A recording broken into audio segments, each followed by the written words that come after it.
Good morning mga Lodi ka Friendster. Okay, morning. Morning guyabano tayo. After ng breakfast, guyabano naman.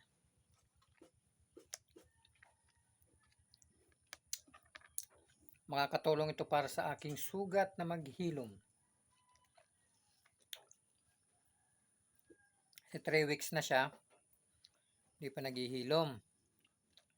Medyo may tatanggalin pa sa 5, balik ospital tayo para sa check-up.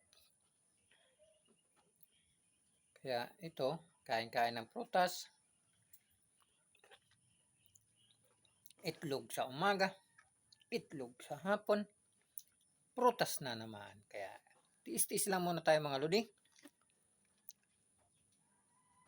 See you soon!